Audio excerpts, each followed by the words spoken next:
Did you know? Naughty Dog worked on The Last of Us in secret for 2 full years. After completing Uncharted 2 in 2009, Naughty Dog split their staff into 2 teams, one to work on The Last of Us and one to work on Uncharted 3. However, the surprise reveal of The Last of Us was almost completely ruined. Naughty Dog originally planned for The Last of Us to be announced before Uncharted 3 released, but the announcement was pushed back. This led to the developers accidentally leaving an Easter egg on Uncharted 3 for The Last of Us. The Easter egg can be found in a newspaper article that states, "Scientists are still struggling to understand deadly fungus." This of course references the fungal-infected humans from The Last of Us and was meant to build hype for the game after its reveal. Fortunately, nobody realized Naughty Dog were teasing their new game, and The Last of Us' surprise reveal went as planned. This was partly because nobody knew Naughty Dog had split up into 2 teams. Gamers simply assumed the company had nothing else in development at the time. The bar you find the newspaper in is linked to another Easter egg. The same bar service area appears in The Last of Us at a bar called O'Sullivan's Irish Pub. The bar's name is also a reference to Uncharted's Victor Sullivan. The Last of Us has other connections to the Uncharted series. In Uncharted 2, there were collaborative gameplay segments with Nathan Drake and the Tibetan guide Tenzin. The interaction between these 2 characters became a useful way to tell the game's story. This gave Naughty Dog the idea to develop Joel and Ellie's characters through similar mechanics. Interestingly, when Naughty Dog first split into 2 teams, the second team hadn't decided on what game to make. They considered doing another game in the Jak and Daxter series. However, the developers felt they had to work on a new IP to justify making a second team.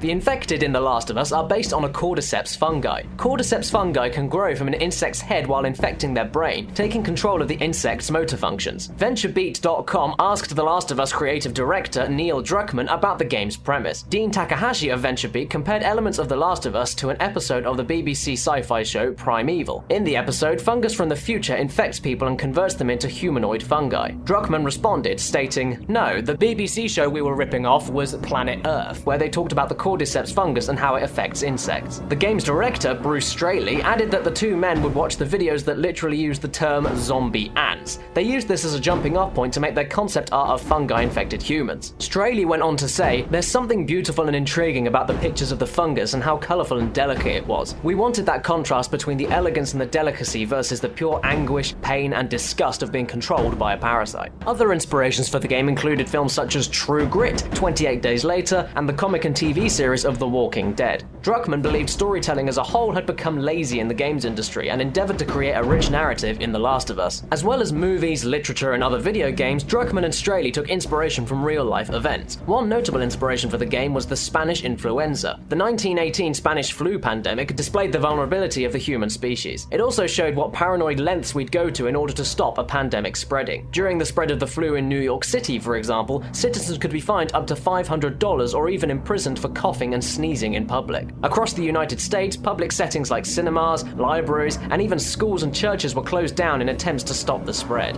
Druckmann also considered the lengths he'd go to protect his family, drawing inspiration from his newly found fatherhood. "All of a sudden, I realized just how far I'd go to save my kid. Things I've never ever thought about before. It's become a huge inspiration." With humanity itself crumbling, the game wouldn't need a stereotypical bad guy to push the characters and test what questionable things they would do. That said, Druckmann played around with the idea of having a villain chase Joel and Ellie throughout the game. He ultimately decided against it, believing a stereotypical villain would make the game feel like it was trying to fit a Hollywood story structure. This antagonist would have been Tess. In an early plot scenario, Tess would follow Joel across the country after Joel betrayed her. Joel would eventually be caught, forcing Ellie to save him by killing Tess. Druckmann instead explored the idea that Joel and Ellie aren't necessarily good or bad, but are on the same level as the outlaws who attack them. At PAX Prime 2013, Naughty Dog showed off enemy characters that never made it into the game. The creatures shown were somewhat different to the infected seen in the final release. They appeared to be bold, fanged beasts with stringy fungus growing off of their back. Other early concepts looked like generic zombies with fungi-like growths scattered around their bodies. The developers felt these iterations didn't feel like still living infected humans, which is why they were scrapped. The team ultimately mashed together images of diseases and fungi, then mapped them onto a human model. This is how they arrived at the clicker enemy design, which served as their starting point for all other designs. Another enemy that was cut from the final game is an infected elephant. It had tendrils of fungus extending from its legs and blooming mushrooms on its head. A scenario in the game would have had this creature chasing Joel as he desperately scrambled away. The team decided early on that they wanted zoo animals to roam freely in parts of the game. This would develop into the game's famous giraffe scene.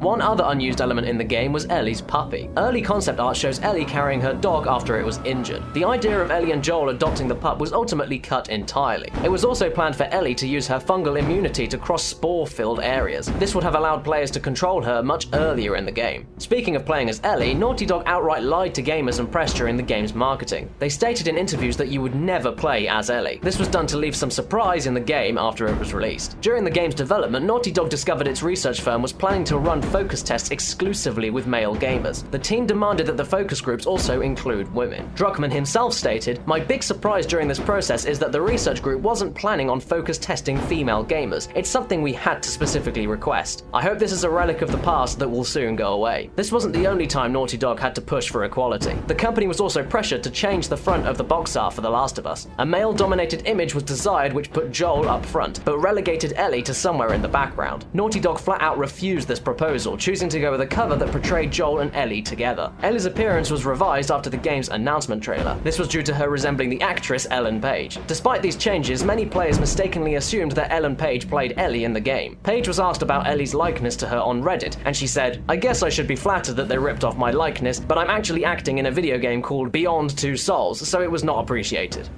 That's all for today, but don't forget to subscribe to Did You Know Gaming and follow Did You Know Gaming on Facebook and Twitter. Make sure you also check out DidYouKnowGaming.com, and if you like this video, check out our other videos. And hey, if you want to see what I do on my channel, you can have a look at my top 10 personal favorite snow levels in all of video games. I got nothing. It's pretty much self-explanatory. You can have a look if you like to.